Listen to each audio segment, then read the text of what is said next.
I think we're live. I think we're live. We're live. Of course we're live. Welcome to the Three Grandmas podcast. We have a very, very special guest this week. I don't know about two very. I'm very excited. That's the third one. To introduce. What do you want to be called? Unelected Airwaves? DJTomHanks? Or Matt? Yeah, either what way. What do you mean? What do you want to call it? Like, Matt, every time a teacher asks me that. Airways. Well, because it's like my whole life it's been Matt or Matthew, and I've been like, I don't care. Yeah. Sorry. It's weird on this show because my whole life has been called Mitch or Mitchell or Coops. Mm-hmm. But then on this show, I'm JC, and everyone calls me JC. It's like I live three different lives. It's fun. But welcome to the show. Tell us about yourself. I want to hear what you're all about, what your show's all about. What do you got going on? This is my 5-year anniversary, but it's not as glorious as it may sound. I don't know. Why do you say that? Because I've been moving it later and later this 5 years. So now I'm on in the middle of the night and like there's nobody there. Yeah, but you stay awake the whole show now. When I first started watching your show, there was a lot of snoozing. Yeah, it's true. Session, no, which I love. No, man, because I started watching your show because you're my favorite combination of things. Because you do crank communism mixed with UFOlogy, and like we talk to Dr. Shiva sometimes, and like we watched Shiva last night. What's he up to? Shiva had a lecture about Lenin, about state and revolution. Oh, and that was great. It was pretty great, yeah. Because it's like he's not really a Marxist per se. He's more like a world systems theory type, Is Fran Drescher still attending his symposiums, or is she like that's just for her former Fran Drescher, the nanny? TV's the nanny is Dr. Shiva's ex.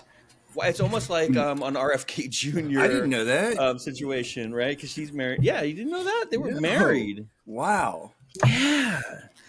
Like when you're Dr. Shiva, you pull ass, man. Yeah. His rap is indefatigable. It's the confidence, I feel like I'm not Australian or American enough for this. I don't even know who these people are. Nobody does. The only people that watch my stream, Listen, this is like a character. And the medical freedom movement, what they call it. I love Hecklefish. Like I'm always get irate when Hecklefish comes on because he's always like a pain in the ass. With like he's always like, well, how do you feel about bunkers, the debunkers? Oh my God, let's talk about. I'm the world's leading anti-debunkerist. Okay. No. Tell people when you want to review the evidence of whatever latest video comes on, you don't want some fucking guy coming into the chat to complain about like, oh, that's not. They all think that they're the first person to ever think of the thing that they're saying, and it's literally like the same 8 guesses for every single thing we're watching. It's like, it's a black budget, or it's a bird, or like, that's just like a weather phenomenon, whatever it is, or it's a psyop, or it's Project Bluebeam. Project Bluebeam is probably the most annoying one because everybody comes in and says that like they got a deep cut, and it's like, you're like, oh my God, what's that? Yeah, Project Bluebeam is not even a real thing. Like, it was a conspiracy theory from the 70s that's been around for so long that people treat it as if it was a declassified program or something. It's not. And some fucking French-Canadian guy came up with it in the 70s. And there's a whole TV show about it called Twin Peaks. Like, you don't have to dig that deep at all. The point is, people are not going to reveal new information to DJ Tom Pranks about like Jacques Vallée. You're not going to like walk in here and tell me about Jacques Vallée. You're not going to lecture me. I already know. Especially if you've never read it. They've never read anything. They've never read the original text. I've never had a debunker come in who's read a single thing on the topic. All they've read at most is like a Wikipedia article. Read Van Daniken in the source German. If you're not reading Van Daniken in German, I mean, you don't know about that, but doing, right, man? Like they all right, good. Are just something simple. Like I don't know. I would say that they want to be foundational text. Right. Oh, I'm so smart. I don't even think it is that they want to be right. I think it's that they just assume that like, oh, it's fake, or they just assume because of the stigma. We know that the CIA made the stigma. I don't know what fake means. What is fake? I mean, it's a good point. I do want to ask, like, what exactly is Unelectable Airwaves all about? Can you explain it, and can you explain, we got Frank started. communism? Yeah, well, we got started, I think right after the Iowa primary. I was a volunteer for Bernie, and I was like the onboarding guy. So like when we got a new volunteer, I would do orientation with them and like walk them through how to do, how this is how you log on to Slack, and this is what this is where this folder is or whatever. And one of the people I was randomly assigned to orient was this guy Tony, and I started talking to him, and the more I talked to him, the more we hit it off, and we were just like jibber jabbering all night. And then it was like 3 hours later, and then something else happened. I had to talk to him again the next night. I forget what it was. It was he had a question or whatever.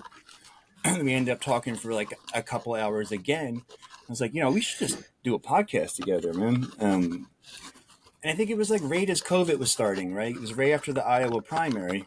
So we just started doing, transferring our conversations. Time, I imagine. Onto, a heartbreaking time. I mean, that part, it was still okay. Was that the one Buttigieg stole? It wasn't until after Vegas. Super after Tuesday, Nevada. right? Yeah, we were still really optimistic at that point. And after they won Nevada, and then it peaked, and then the next Tuesday was when it all fell apart. When Obama did the phone calls and all this behind the scenes maneuverings, and that's when I try to tell Prag, but he doesn't listen. Never happened. He doesn't want to believe it. I listen. There's never a situation like that where somebody wins those first 4 primaries and then doesn't win the nomination. It's James Clyburn in South Carolina. It's South Carolina, right? That's always that's where they thing, right? And like they go down there, and then like Killer Mike was there this time, and they like I don't know if the voters didn't turn out, and like if African women don't support you in South Carolina, you can't win the Democratic primary by design. Now it used to be Iowa was the fucking place, but they cut short that progressive on-ramp, right? That was always the place where they started. Well, they pick out whatever Tom state Harkin in 1992. Well, they pick the state they think they can win, and then they say that's the important one. Well, yeah, this is exactly because absolutely, because it was like Hillary and Joe made a deal. Okay, you're gonna run this time, then you get to run the next time, and we'll make South Carolina the place where the fucking thing stops or starts. So it's the shitty part is like someone like Bernie wins California with 55 million fucking people, and that's less worthwhile than South Carolina. But on the alternative point of view, African American women have been the bulwark of the party for a long time. They never got the fucking support and the credit to, but so they did empower them to a certain extent. But at the same time, they're not empowering them, I know, but that's what they claim. Like that's the idea. It's the opposite of that, right? It's literally like the thing that like I remember when they made New Hampshire. They made New Hampshire about the budget deficit, and Paul Tsongas was going to be the guy, right? Paul Tsongas was this governor or was a senator from Massachusetts. And he made the budget deficit an issue for the left, right? And basically allowed the DLC to take root, right? The DLC was Al Frum, and it came out of pro-war Democrats from Washington State, Scoop Jackson, and money. And they're like, well, we can win in the West and the South because they've been a realignment after 1964. And so, like, well, we have to pick up seats somewhere else, so we'll be amenable to suburbanites. And so we're going to become like Eisenhower Republicans, and that's what Bill Clinton was fucking selling, right? Yeah. And so like we've been making this fucking deal for a long time to get this coalition of factions to try to make 50%, but as you can see, there's a very easy way to drive a wedge into it, and that's the populism that you see that allows someone like Trump to like drive that fucking wedge to the industrial Midwest where the Catholics live, which has always been the bread and butter since FDR. Right. So like that's what I'm like. I think everyone who's in the left and organizing has like been juggling these fucking balls, and literally they're balls for a long time. And maybe we need to make a new coalition of factions, right? It's all coalitions. That's what Trump has been doing, right? Like Trump had different. Big time. Oh, it did it again. Fuck. It's so temporary for Trump, though. He's doing He lost the people he had in 2016. He lost, and he had to find a new group of independent types for 2024. right? Like the people who voted for him the first time, they got burned and they knew it and they didn't come back. It was the Republicans and then this new group of like crypto fucking, asthma gold fans. And then kids who were like 9 years old when he was president the first time could vote too, and that's another thing, and they right? were too and also, young to get burned the first time, right? And then like disaffected non-whites who have a lot to complain about, obviously, because unemployment is triple for them usually, and so like they just don't vote. It's not that they necessarily voted for Trump this time; they just like withheld their vote. Right. And so like, they're smart. They know how to play the social issue game to try to drive wedges in between. Like non-white voters are not as happy with non-traditional cultural issues. And they play that to a fucking T. And so they're getting very micro-targety. And it's all about algorithms. And, Cambridge Analytica basically said we're going to target neurotics. We're going to press all their buttons, and if it means they just don't vote, that's perfect for us. But they're actually just going to be at the Trump rally. They're going to buy all the hats. It's very scientific and technical. It's not even an art anymore, really. Yeah. I'd like to get into crank communism and just if you could just explain what that is exactly. That's what I'm really interested to hear from you. Are we sharing the chat too? I don't know if you guys ever talk with it. I didn't turn my stream on. Should I don't really know how to turn it on. Yeah, because if I turn on my OBS, will it play this stream or will it play something else? You can press start and just see what happens. I think it's playing. I think it'll just play this. It'll just play this. I think it'll show mine. Yeah. It'll just show our feed, and you should be able to chill, so you can Hopefully try it. It does that. You don't have to do anything. Well, let's have a look. Well, no, okay, yeah. Crank communism. Yeah.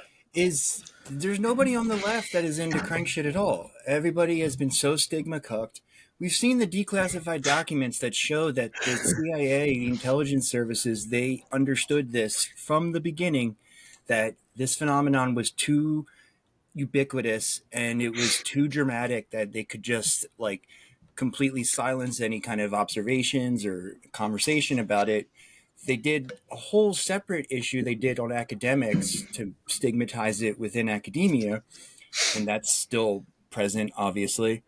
But they got the left to play along with it. I feel like they pride themselves on being like, oh, I'm fucking cynical. I know it's not the fucking, like, I'm not falling for this deep state lies or whatever, not realizing that they are literally doing the exact thing, the thing that they think that they're not doing, they're doing that. It's sort of stigma where it's all just treated as ridiculous and ignored. And it's like, I think people on the left have this hesitance to believe something good or whatever, or like this sort of cynicism and pessimism. And that translates into like, oh, I don't want to be a rube who falls for this fucking UFO shit. Right. So I love it when you talk about it in a Star Trek context. Yeah, well, that's like the goal, right? That's the goal, right? Because that's the goal, right? That's the world you want to live in. Intergalactically, be an intergalactic civilization that has transcended the petty demands for energy, and we're fighting over the land, and you have some more and water commodities. And we're in the universe peacefully. We could do it immediately if we wanted to, but no one has the fucking balls to do it. What do you mean by crank, though? That's the part that I'm... Well, sort of like... I mean, yeah. Cards on the table. I am a communist. I do subscribe to Marxist theory, but I do want to know what you mean by crank. Well, it's sort of like the... like a reclaimed N-word type. It's like usually used to like... denigrate, alternative researchers or whatever. That guy's just a crank. But like, there's good cranks and bad cranks, so we have embraced it and sort of reclaimed it as this is a good thing, And what are sort of things that you'd be investigating exactly? I mean, we look at like cold fusion, UFOs, we MK Ultra, master mummies. Well, yeah, I mean, that like, stuff is usually in the first half of the stream.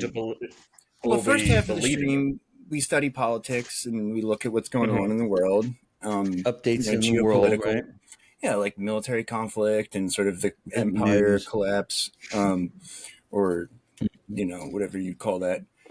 Overton window schedule. And then the second part, we start bringing in the UFO stuff, and there's fake shit out there. I don't mean to imply that it's all real or whatever, but there's a lot of stuff that I feel like we need to evaluate from a left-wing perspective, because again, nobody's doing that, and try to, find because it's military people and intelligence people, a lot of the sources in this space. So it's like, as we've seen, that dichotomy between like the ex-soldier who has seen the error of the empire and then the ex-soldier who wants to defend his actions, right? Those are sort of like the two archetypes, So we have to kind of discern who's who, right? Like there are people like Grush who just seems to be like a good doer. And then people like Elizondo, who has a long established track record of working in counterintelligence. Like his job was literally to lie, make shit up, to confuse people about what they were doing. For Guantanamo Bay, he was like one of the head torturers. He was the guy that tortured disinformation guy. Torture and UFO department. And now he claims he's into UFOs. And he's like, oh, I've been doing this UFO shit. Ron DeSantis. And then when Marco Rubio was involved, I'm like, Marco Rubio. Well, Marco Rubio's on the Gang of Eight. So, like, people don't understand the story that Grush tells. People think that sounds so implausible or whatever. Oh, they got a secret program. The government can't keep secrets. All these sort of like tropes that are fictitious, right? The government keeps secrets. People involved in classified research keep secrets. All of this stuff happens every day. People take these secrets to their graves, right? If you tell somebody you're going to go to jail, there's that you don't know what everyone else knows. You only know what you know. Yeah. Right? So like, this is fascinating. Fascinating. I'm saying is there's a lot of truth to this. There's a lot of inexplicable shit. There's a lot. Our reality is much more complex, and I'd say, incredible than we have. I genuinely never heard. But think about it too, though. But think about it. I love the monolithic and megalithic capitalist perspective, very right? much too. Is there any fucking reason at all they would want us to know any of it? Especially when you get into like the psionic stuff and the telepathy stuff and all that. This stuff is dangerous, right? If people are aware of this and they're understand what they're capable of, that's a fucking huge problem for the Peter Thiels of the world, They still use astral projection in the CIA. They do remote viewing every day. They have remote viewers. And if you don't believe me, it's been declassified. It's been presented to the Senate and the Congress. They still do that shit. So they think it works. Yeah. They still think it works. And they did, like, people don't understand in the MK Ultra hearings, they were dosing people with LSD without their knowledge. I recently, I don't know if you heard this podcast recently, Matt. I think Rogan had somebody on who just did a book, and like they were like dosing people, just like, oh, somebody walked into the office and like, oh, let's just give this random old lady LSD and watch her fucking lose her mind. Well, and I wouldn't trust they were like, there was a doctor in the CIA that was people. Rogan, but I know, but this is a scholar. This is somebody who's a professor, also. It's that's not what just I mean, some right? random person. Yeah. This is documented stuff, JC. It's not stuff that's just like supposition. It's actually been declassified. So it's like it's not like a guess anymore. Like so, but a lot of scientific stuff is bullshit. Like but they have to have the document to support it. Numbers, of course, I want to get into the movie that we're talking about. Is there a movie this week? Yeah, we're doing a movie. We're doing a movie. Paul Thomas Anderson's One Battle After Another. So this is probably like there's a few movies I can think about this year that have landed with such impacts, quite like this one. I think the few that I can name are Sinners, One Battle After Another. And can you think of any more? Like Wicked for Good, maybe? Ari Aster's fucking Eddington. Yeah, we did Eddington, This is a movie Eddington was good. Yeah, I need to watch Eddington, but come on, it's the 5th anniversary of Unelectable Airwaves. We would be remiss if we didn't discuss. Did you like Eddington? You like Ari Aster, right? I think I talked to you about Beau is Afraid one time on your stream, Matt, in the chat. Like, have you seen that on HBO? It's another one that he made. It's really good. It's like very surreal, like a COVID dream, right? It's all about existential dread and fear. And so, Paul, when did you see this, Matt? When did everyone see this movie for the first time? When it came out? I know you just watched it again, both of you recently. So it says 7 shared viewers.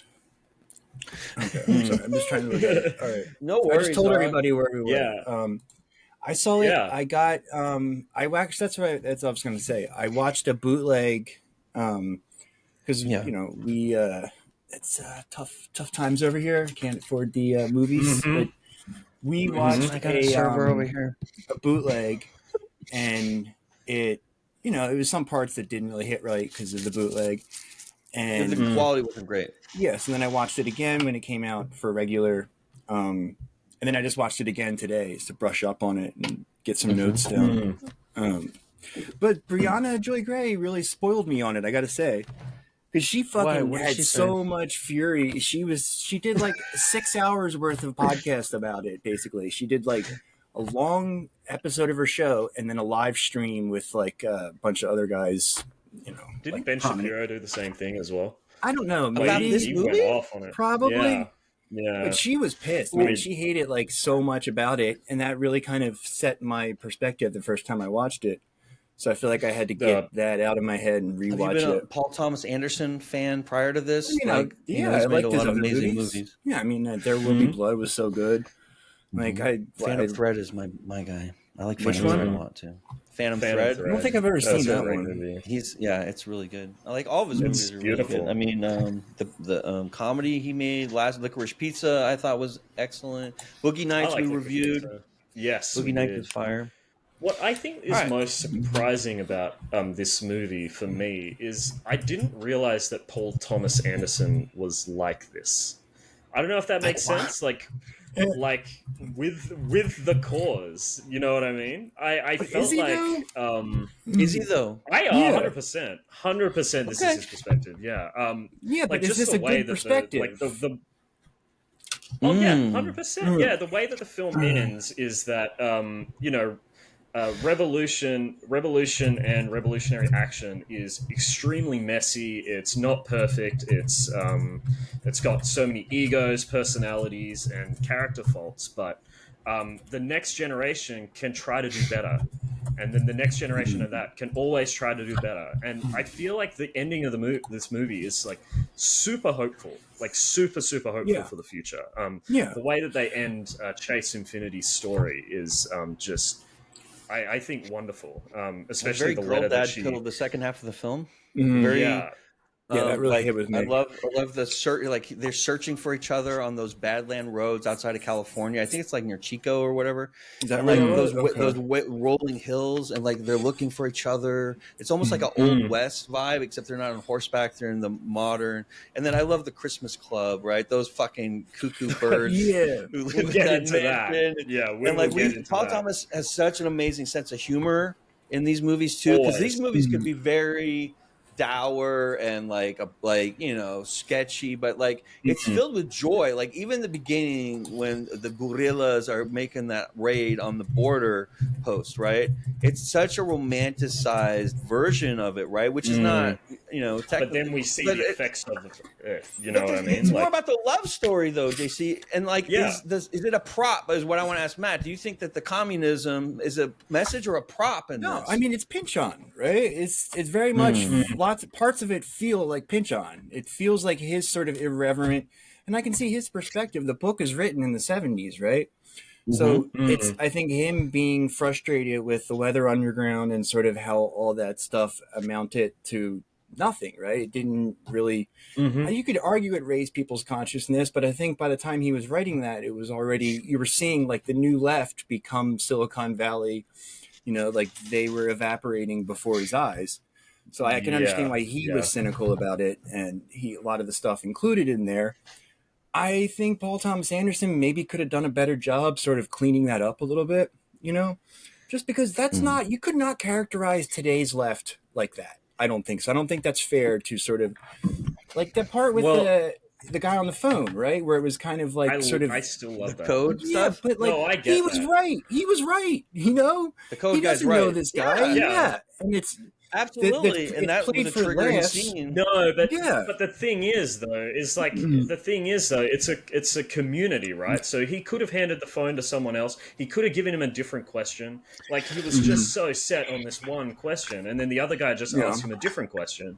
And like I feel like this rigidity that is currently infecting like the left is what this movie is kind of going on about. Like sometimes we do need to relax. I feel like sometimes We need to take a deep breath and Sensei Dave. and analyze the situation like piece by piece, analyze every situation. Like, clearly this was Bob Ferguson. You just had to ask him a different question. Well, I'll tell you something. When he gave him the code system the first time, there's that scene when they're getting separated from his wife and his baby, and they're rushing him out of the house, right? And he's telling him, well, you got to call in, you have to read this. And then 15 years later or 10 years later, whatever the fuck it is, you can't expect me to remember all this shit. Exactly. Like, even though, he smokes weed and everything, but it's still... Yeah, and like at some point, like they hand the phone to somebody, his compatriot, and he's like, "Oh, he's a hero," and stuff. But I love how those scenes were played. The mania of him escaping from the house and like going to the grocery store, and such beautifully shot, like the sense of movement and just like the excitement, the movement of the camera. This is a thrill movie. This is a great thriller. Yeah, and it's got that tension, like the paranoia, like in the middle section. I kept noting it in my notes, like the intensity of the paranoia like ticks up throughout the movie. Yeah, that was so good. Jungle Pussy robbed the bank. And Johnny Greenwood's score, it's just so rhythmic. Like it's like a very flowy score. And what I noticed, what's really interesting is I feel like Paul Thomas Anderson seems to make two different movies. He makes movies that are incredibly structured, like, they're basically like they're like doll houses. They're expertly crafted structurally. But then you have movies like this and Punch Drunk Love and Licorice Pizza, and which are so flowy and just like go with wherever the story is taking the characters. And the score at the same time is so rhythmic and just keeps everything moving. It's like he makes two different movies, like Bonnie and Clyde movie at the start, right? Yeah, it's almost a Bonnie and Clyde, like they're in love, they're fucking fighting for the revolution. They have these amazing scenes, and then all of a sudden, like the government is so strong, like they're massive, and they have the technological advantage, and they just wear you out by time and pressure, right? That's how it operates. It's just a monolith. But like, we haven't even talked about Sean Penn's character, which is like another wrinkle on this, right? Yeah, but I do want to stick on structure just for a little bit, because I've noticed this trend in movies lately. So where they'll have a story, like almost like a 3-act story at the start of the movie to set up what's going to be the actual like meat of the film. So this film starts off, it's about 45 minutes, I think, of setting up, the French 75 and their antics, and like The Hobbit is the Fellowship of the Ring. And like Perfidia Beverly Hills, and like her downfall. What a great character! What an amazing role! And like, I love seeing about her, how real she is about her baby and her pregnancy, and that like she's having problems dealing with it, and like that's a very common thing. And the way they handled that was it was a short amount of compact scenes, but it was really effective. And it reminded me a lot of the film. I don't know if you guys saw the Japanese film Drive My Car by Ryusuke Hamaguchi. It's a beautiful film. It was nominated for Best Picture that year. And it has a similar structure where it tells like a full story in about maybe an hour, where you're like, this is a great movie, and you feel like it's going to end. And then the rest of the movie is the actual meat, which is the after effects of the first story, if that makes sense. Like, you see you see how the first story affects all the characters and where they go from there. It jumps ahead maybe 20 years. And I think it's become a common thing. The other movie I was thinking of that did it recently was... Up obviously has that great montage at the start, and then that's the effects on Carl Fredricksen. In what other ways is Up in this movie? Well, it is like the start of the movie is like a fantasy, right? I see what he did structurally. Like, this is the thing. Yeah. He's got a 5-act play, but the first act is in 3 acts, and then the rest is just like... It's like a scramble, It's like, and the movie is like, you have this setting, you have this board, like the chessboard is laid out, and then somebody pushes the chessboard up, and the movie is a flip.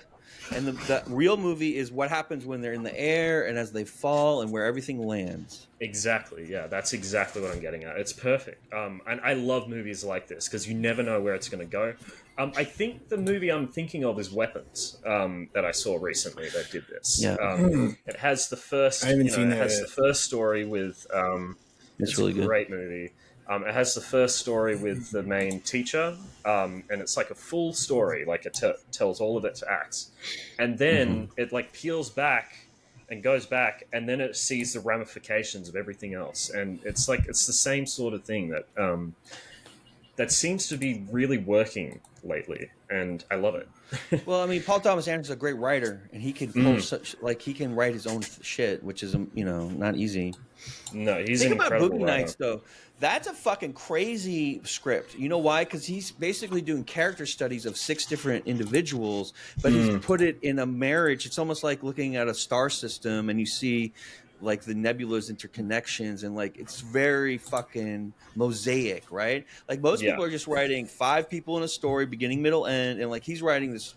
Like there's beginnings and middles and ends, and like it's all interwoven. So floaty. It's another one of you. I like to call them floaty films, and then like structured films. Like he has his floaty films, and then he has his structured films, and It's almost like an advanced cinema verite. Well, you actually got clocked recently on your definition of cinema verite by a who? good friend of mine. A friend of mine from film school. Basically, he left a comment and he said, "That's not what cinema verite is." And sure enough, like a debunker to me. I looked it up.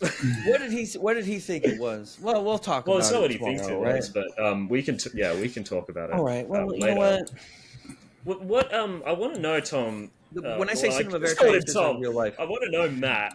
What really stood out in this movie to you, like most of all, and what really affected you? Sorry, I'm trying to get my thing Are to you work. okay? You're good. Are we getting interference? Oh no. Yeah, fuck me. No, I'm we're trying to good. get it on my stream, but I can't. I don't know.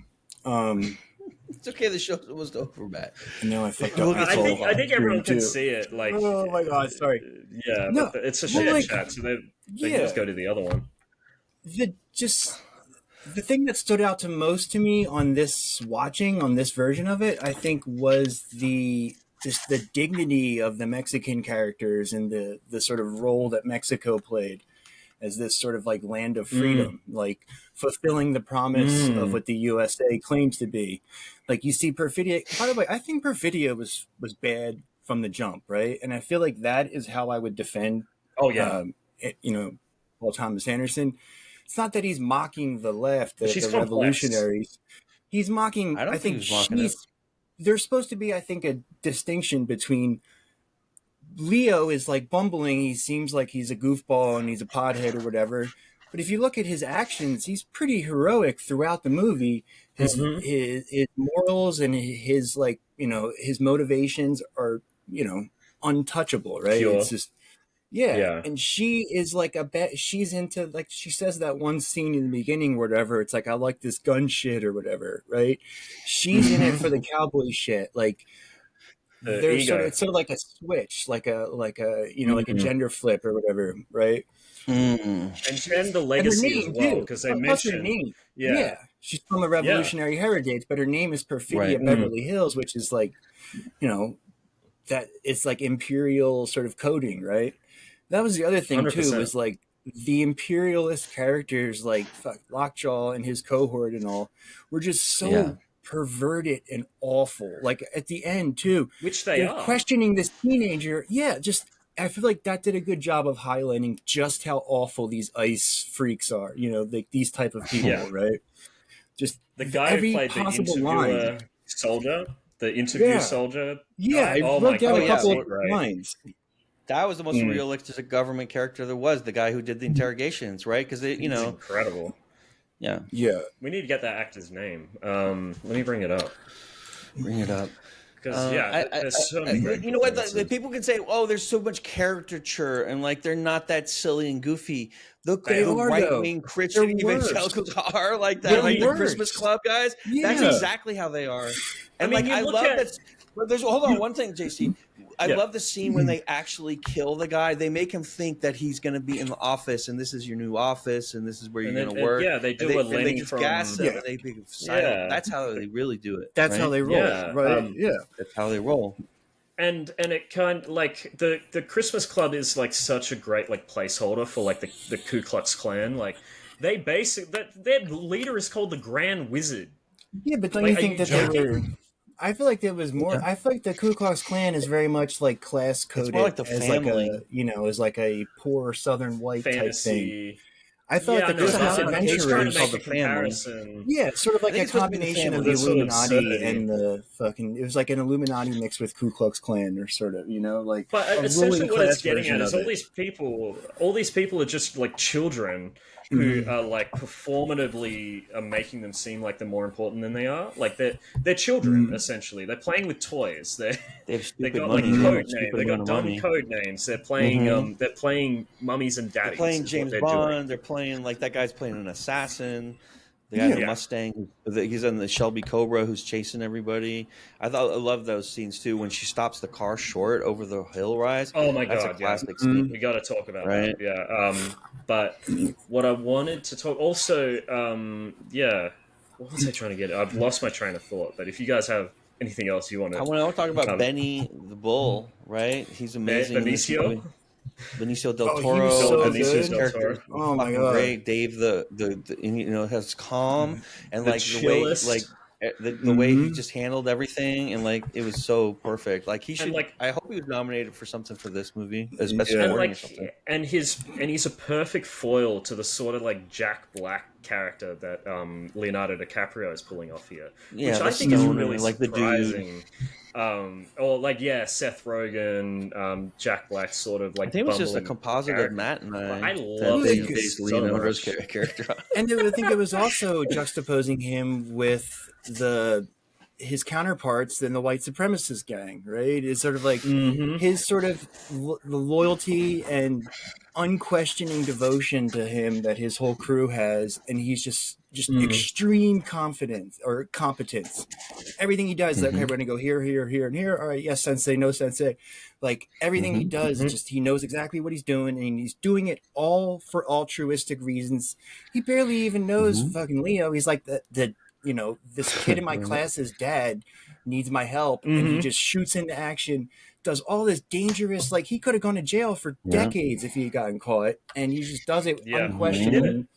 Yeah, and he does it in like amazing. A kind and in a cool manner too, right? Like, and it's like the power of community as well, and like like relationships. You build these relationships with people, and that's what and that's the thing about these fucking the Christmas Adventurer clubs. They don't actually have relationships with each other, right? Yeah. So this, like, if this guy, reptiles, violence, if this guy came up to you, and if this guy was like having, issues, like he's struggling with the fact that he's, like, obviously this guy is in a racial relationship. Yeah, he's into black women, which is completely fine to most like normal people.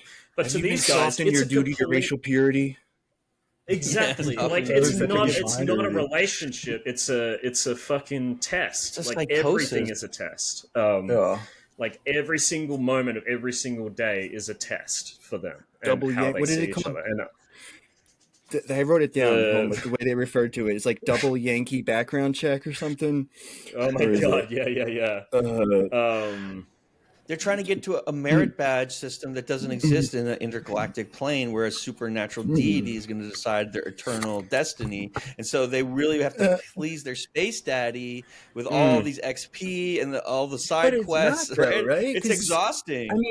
I mean, that's what they think. But like, the Bible says nothing about like racial purity or any of that shit, right? No, of like course they not made at all all. that up, and they know it's something they should be Roman ashamed of, shit. right? Because they hide it and they can't, I guess now it's different, but in Pynchon's America, like it was, they were written as people who were hiding their like the Klan, like you said, right? Or the Illuminati, right? Yeah, John Birch not biblical at all. Yeah, there's no Bible heritage in their worldview. It's not even close. Yeah, it's more like it's just like society. Yeah, actually, and it's just them justifying their own preconceptions that they already have. Like they're not pulling. They got more from money anything. than sense. They got more money than sense, and they have a lot of power because, like, the way the government is set up, you can command the country from a rural position. And if you have a lot of money in a rural county, you can be a congressman. And that's the fucking way it was. Like LBJ owned radio stations, and not that he was somebody who was coming. He was coming from a more populist bent when he started. But the point is like these little islands of totalitarianism that exists in the way that we have a federal system where the Senate has co-equal power. Like Montana has more power than California, right? Obviously, and that's mineral. What I also really love how they portrayed in this movie is the relationship between Chase Infinity's character and Leonardo DiCaprio. It's like the mother-daughter relationship. I love how when they initially show their relationship, she clearly finds all of this like paranoia that her dad is like imposing on her as ridiculous and crazy and insane, because obviously she didn't live at the time when everything went down, right? She has no context. But as soon as she finds someone who they have these devices that the musical notes sync up when they and then they know to trust them with their life. Immediately, as soon as she hears that note, she knows exactly what to do. She does everything that her dad tells her to do. She has little slip-ups, like she doesn't tell her about the phone, but immediatate she trusts this woman. That's a big slip-out, JC. I know, that was but crazy, though. Yeah, but she's a kid, and that's what kids do. Like, they might have forgotten, or like she thought she'd get away with it. Yeah, and I just love that juxtaposition between like her finding... Yeah. It was good for the plot because it adds that tension. Like, this is the thing: if she gets away and there's no problem, also, the movie's over. Then she has to be caught. But it doesn't just add the tension, but it adds the history as well. Like, he must have trained her day in, day out, day in, day out, day in, day out, remind her day in, day out, day in, day out, for her to react like that to that woman walking into the bathroom. You know what I mean? Like, it's been a lifelong thing that they've had to deal with, and now is like paying off. You know, you get what I'm saying? Canon for sure.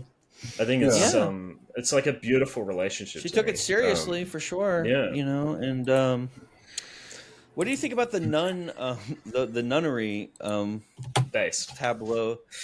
Right, it was pretty. I mean, she said it right. Go ahead. Your mother was a rat. This is how we treat rats. You gotta work. Well, he never told her that her mother was a rat, though. He wouldn't have done that. And I think that's the right play, especially for a child. You never denigrate the other parent in front of your children. It's just not a fucking play. At the same time, I think he still saw her as a hero. It's complicated. As well. Like, I don't. It's complicated. She could not be domesticated. She had to fucking fly. She cannot be cooped up. Maybe she's there was no way she was not going to be like that. I know what that's like. Yeah. I've been Leo in this movie before, so and how so? I understand. Well, I dated someone who reminds me a lot of Pavita Beverly Hills in the way that she wanted to be out there. She wanted to get out there. She didn't want to settle down. And you gotta let him fly. You know, gotta let him fly. It happens. And Leo was very happy to settle down. He wants to watch Battle of Algiers and smoke a doob, and I love that about that because I like to do that too. I like to do both things, and this balance is what both characters needed to find, right? Yeah. He plays the comedy so good as well. Like, after he gets off the phone, he does this thing where he's like, "Oh, Leo's great." He's like, he's such a good actor. Lose yourself, man. Yeah, he's really good. And then Sean Penn is such an angry little penis in this, and some of the like how angry he is at his daughter, and he's like threatening her. He's like, "I'm going to punch you," and like all this stuff, just because she's got like a different skin tone, and like he hates the fact that he slipped up and he couldn't control himself, and all this shit.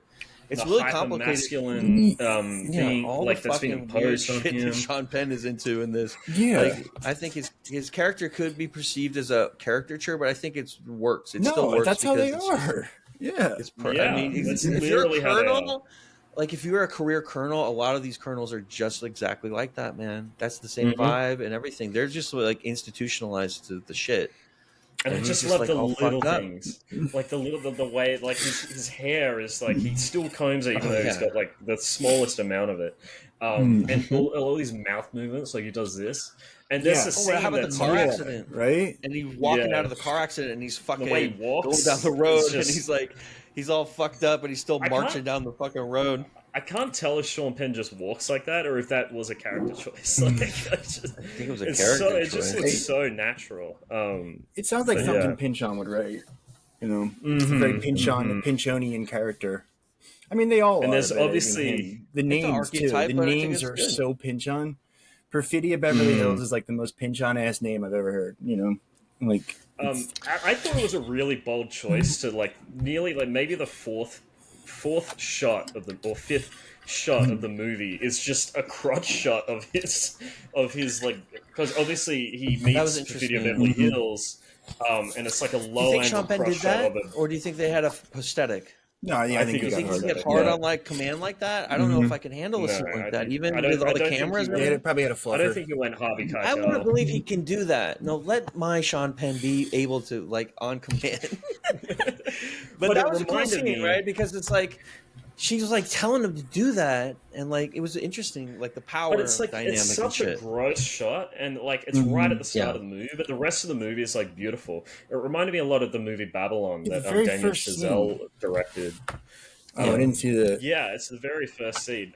The opening, like nearly the opening shot of Babylon is an elephant, like basically shitting on a Mexican main character, and then the rest of the movie is one of the most beautiful things you've ever seen, and also like really gross and like weird and disgusting. Well, it's beautiful for the elephant. That shit was like hanging on for a long time. After lunch, it's great to release. But it immediately you're like, oh, so this is what the movie's going to be like. Okay, but then you get like pieces of everything, man. It's like a whole. This is an action movie. I feel like it is an action movie. It's a thriller, non-stop thriller. Like it's like the final very chase sequence different is type of, the tension. It was like what frantic, about the bank robbery though? You know? Before we get to the final, bank robbery was great too. Jungle Pussy.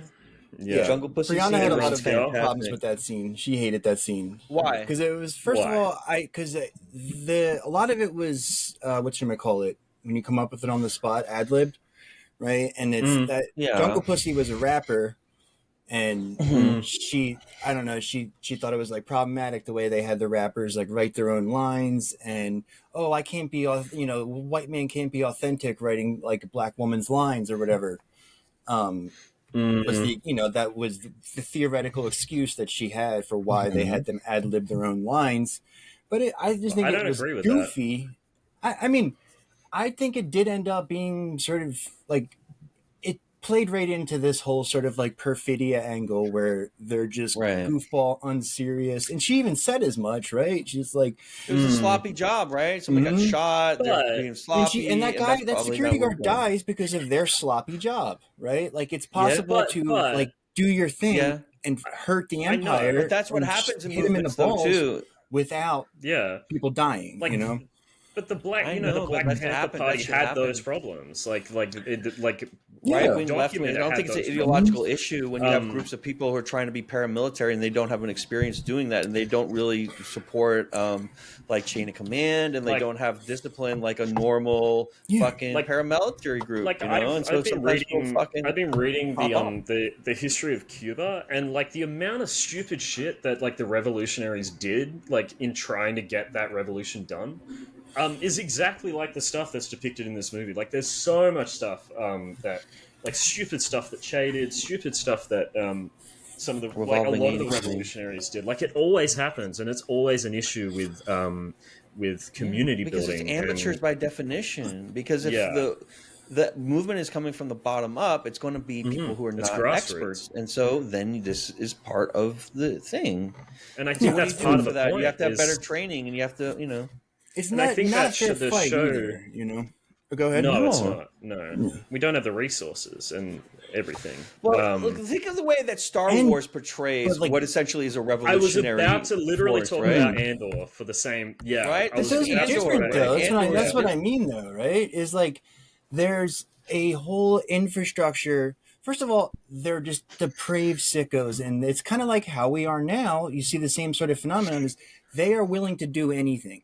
Like we are, by and large, the left is like, we're decent people. We want good things for people. We don't want to like kill security guards. We don't want to fucking like, steal from the church or whatever. And these are the kind of things that these perverts, these imperial perverts, don't give a fuck about any of that. They don't care. They don't even care about their closest allies. They want injustice. Yeah, by definition. Exactly, right? So, like, we're at a disadvantage from that alone. Yeah. But I think it's honest, though. I think the movie's honest in its portrayal. And I was going to say, like, Andor does a very similar thing. Like, there's a whole episode set on a planet with they're basically two rebellion groups infighting. I remember. And they're all idiots. Like, they're all morons. But they all have the same cause, but they're morons. It's like and in Andor, they have it's more sort of like two factions of the ruling class fighting it out. Not necessarily, but somewhat. Much more so than this. This is very much a great. I was talking about rebels. Like, there's a whole episode about like rebels when he's delivering that grassroots. When he's delivering, like when Andor's delivering that Imperial ship, right? And but I'm saying brings it to them, and they start questioning him, and then there's the infighting. They don't know who he is, and they start turning on each other, and they're like morons. That's factionalism, though. But that's the thing about organizing groups politically is that there's always going to be diverging interest or perception of divergent interest. Because what the difference between a rational and irrational actor is that the perception of their interest is altered. Like an irrational actor who thinks that their interests are something other than they are was always going to have this problem, and then become unpredictable, and then you can't create the coalition, right? And that's what you're always fighting, is to keep people in tune with the rational interest. That's right. What's your real fucking interest? Not what you were told is the problem, but what was your real? Let's get down to the fucking root of it, and that's how you fight it. And I think what the movie's trying to say is people have different rational interests. Like Perfidia Beverly Hills, she doesn't have the same rational interests that Leonardo DiCaprio's character has, and that's just the way it happens. She could have psychiatric issues too, right? But she could have a mental illness, like some of the cast members could. They could have different, there's a lot of reasons why people can't do what they're supposed to do, and it's not because she didn't want to do the right thing. She just, her way she was wired was not fucking amenable to the society. Yeah.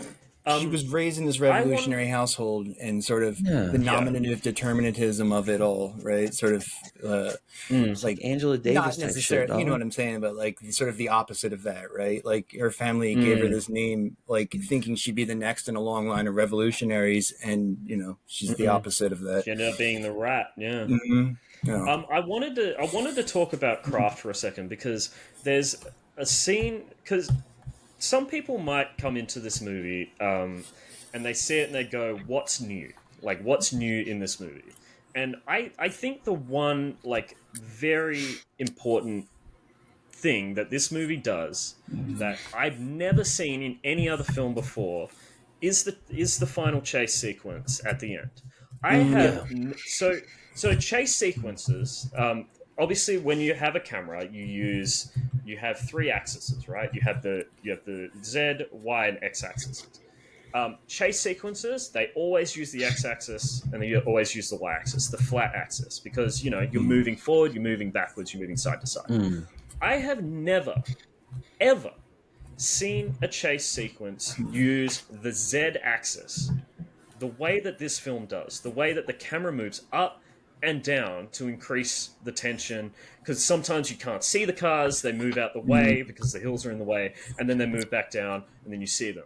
I've never seen that in any film I have ever watched. It's the first time I've ever seen the third axis used in the property of the environment, history. though, right? Because that's the way those hills are. Yeah, because when I remember seeing it, all three times I saw it, I had that same sort of just this sensation, like it was so palpable, like the it's like a roller coaster. It's like doing this, right? And usually it's just like. But that's what it is. You're right. That was why. The ocean. It's like a horse race in the ocean or some shit. And there were parts where the road would cover up the cars, and it would cut cut to the other car, and you're like, and then cut back, and you still can't see the car, so you don't know how far away it is from the characters, and that's the question that like creates the tension, right? Yeah. So how far away is the car from her?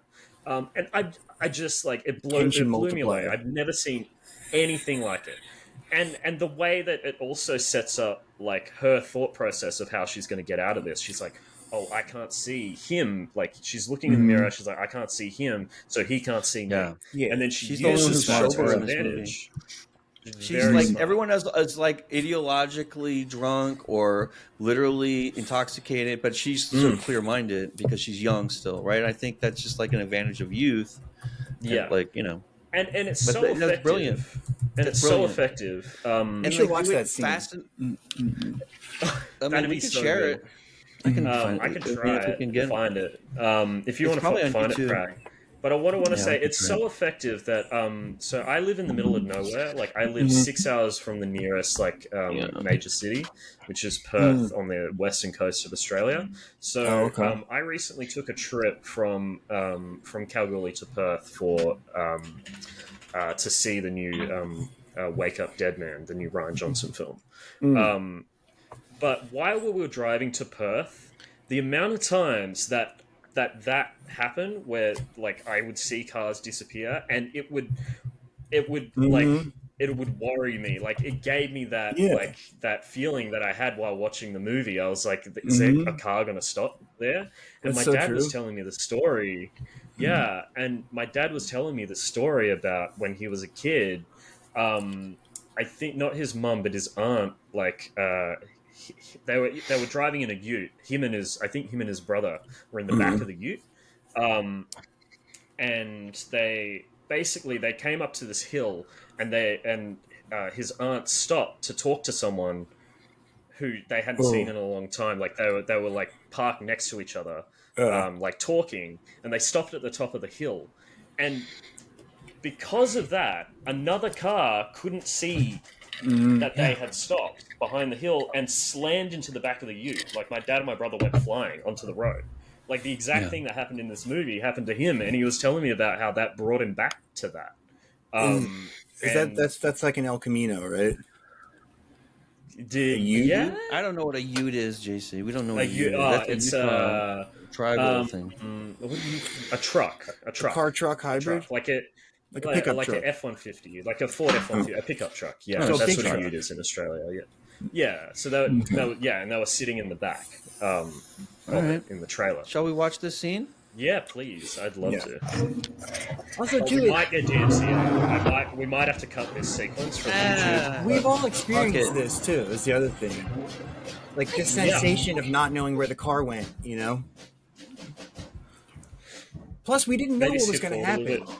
That was such a great part about the ending too. Was we had no clue what was going to happen. A lot of times you can tell, okay, this guy is going to win. You know. A beautiful photography and I also didn't unique expect location. that the person to go after her would be the Christmas Adventurers guy instead of Sean Penn. Like, I didn't realize Sean Penn would go out first.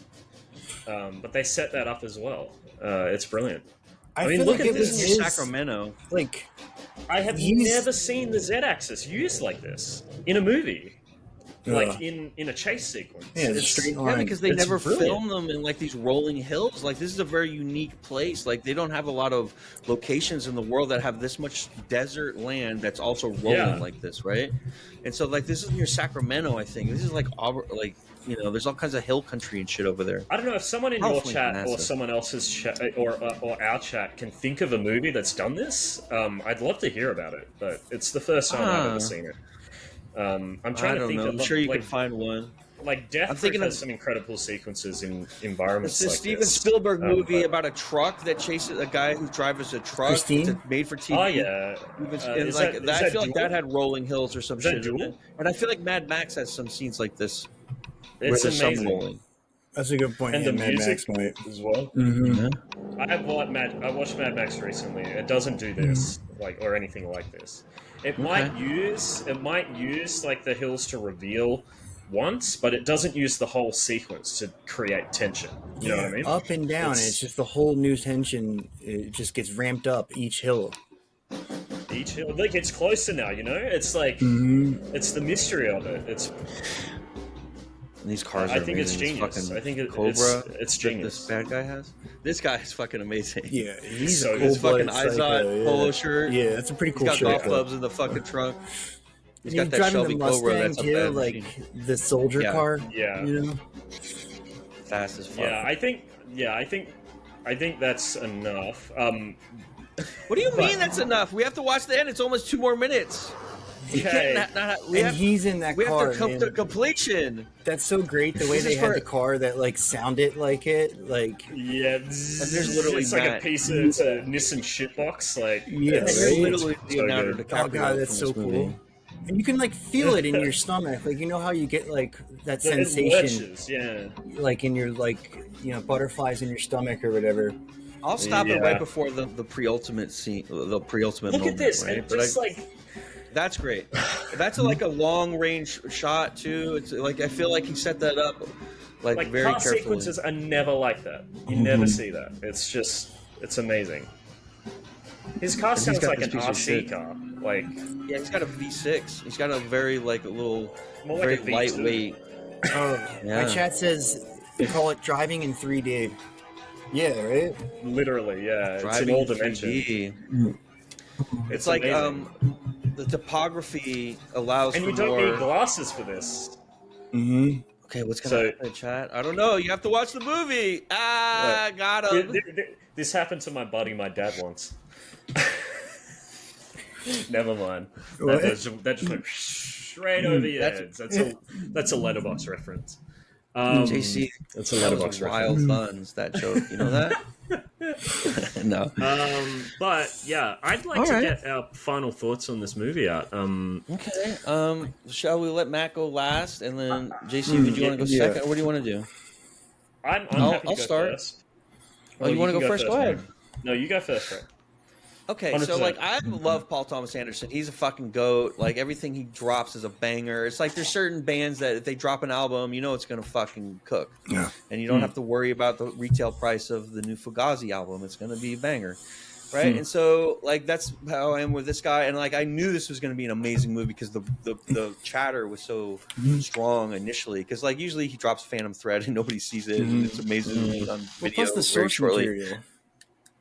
Yeah, the source material, and like and just like this is a wonderful movie. I give it a 93. I think it's a great love story. It's a great story about a dad and his daughter, and it's a family story, and it's about families, and it's about community and the fucking struggle to fight for all these loose ends to keep them together and do the right thing in the face of these like monolithic forces and powers that are just like intolerably evil, right? Like, Like archetypes of evil, man. Like the like fucking Cthulhu pervert soldier. Yeah.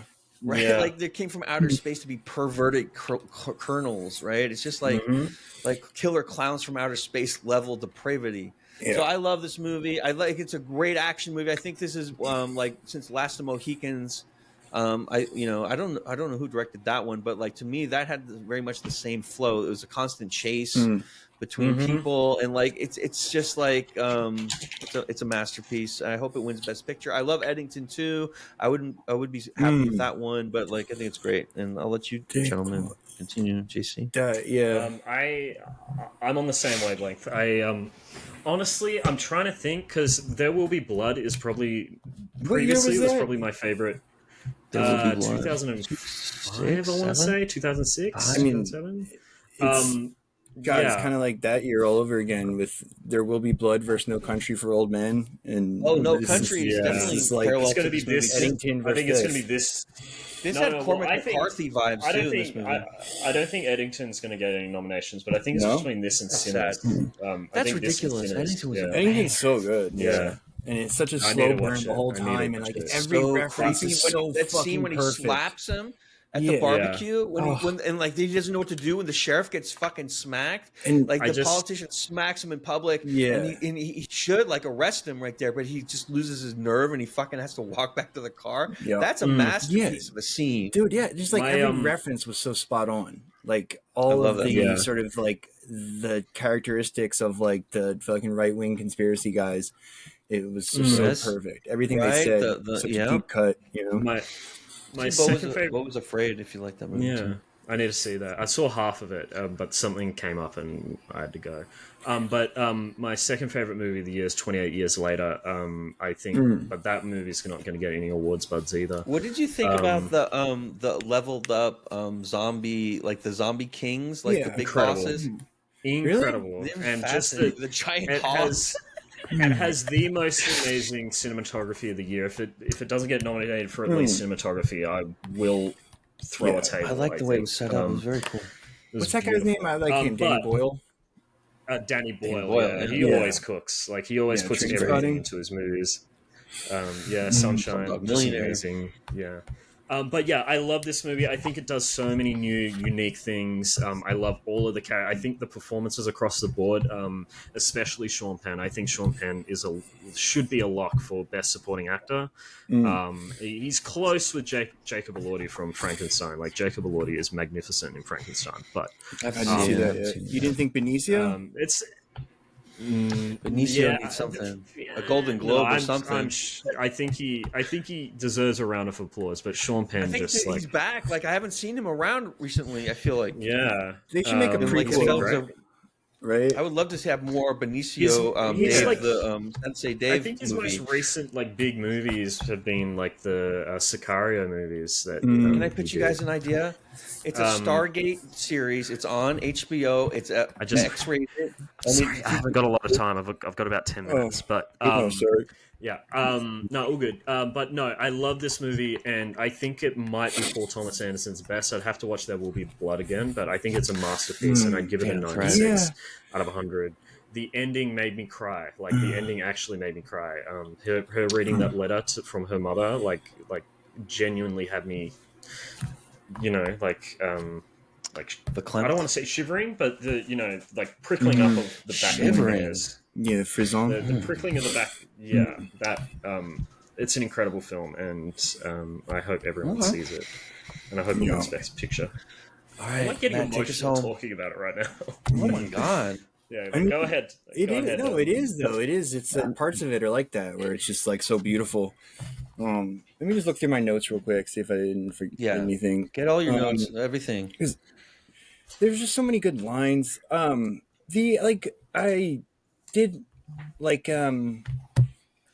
So there's sort of like this multi-layered depictions of the various factions and groups or whatever, right? And it's like you have this like bumbling group of revolutionaries, but they're also sort of like the moral core, Leo, who's, the moral core, the aspirational like embodiment of like what we want to be, like what we think of ourselves as, versus the sort of like,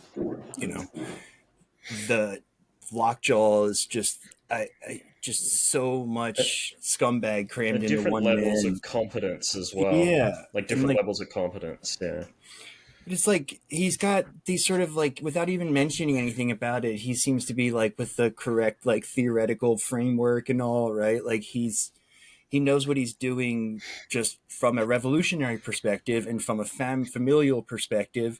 And like his competence is not apparent at first. You have to kind of watch the movie for a while to see it, but it's there. Like he figures out what to do. He knows what to do.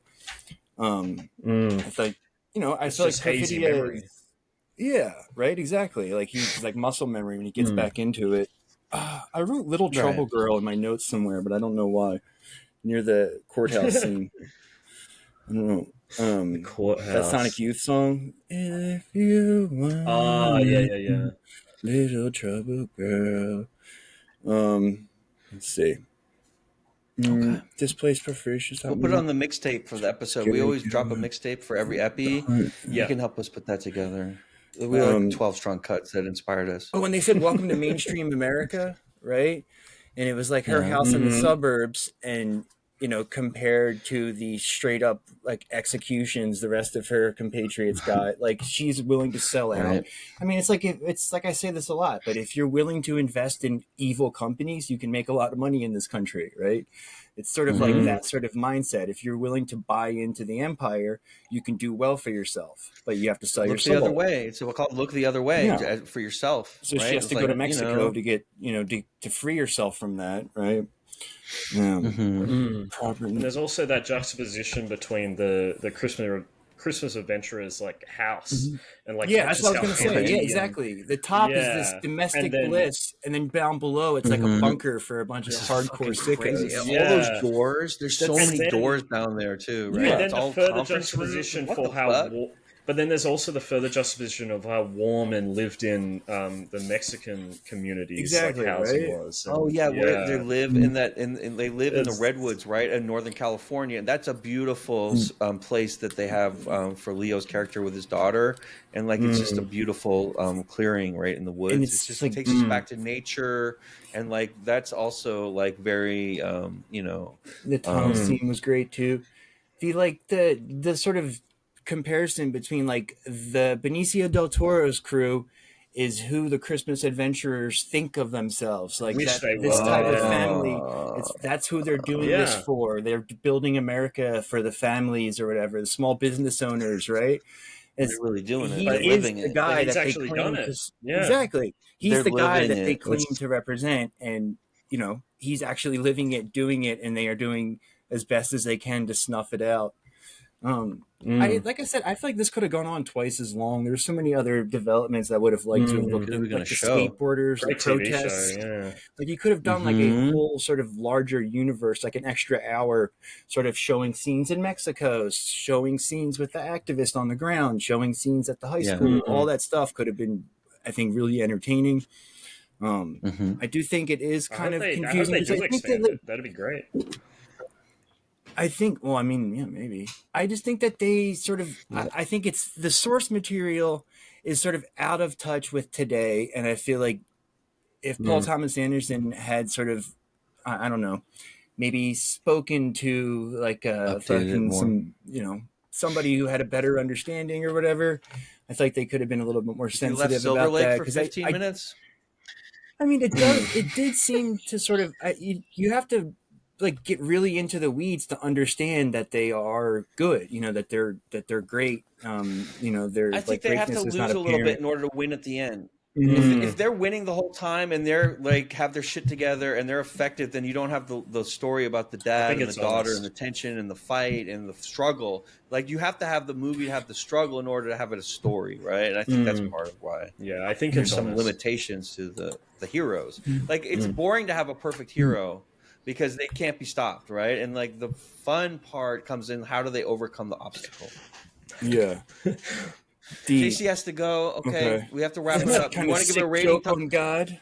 I'm just looking. Tom Cranks, do you want to give this a rating? We got to wrap it up. Australia has business to attend to. It's in the morning over there tomorrow. I guess. Yeah, I don't know. 90, low 90s, maybe. I don't know. I have to think about that because I don't really rate movies like that. I don't like to do it either, but they make me do it. Look, it's a good book. It's a good testament to me that like I listened to 6 hours of somebody I really admire for their point of view. I think Brianna's got good takes, and she just fucking had so much smoke for this movie the entire time. Didn't like this, huh? Well, that's not true. I mean, she did have stuff that she pointed out good parts of it, but I think the bad parts were so strong for her. To talk about it. Yeah, I think the bad parts were really bad in her opinion, and. Are you a Vosh head? Something to think about. Huh? Are you a Vosh head? A good thing is something to think about. A Vosh head? No, we're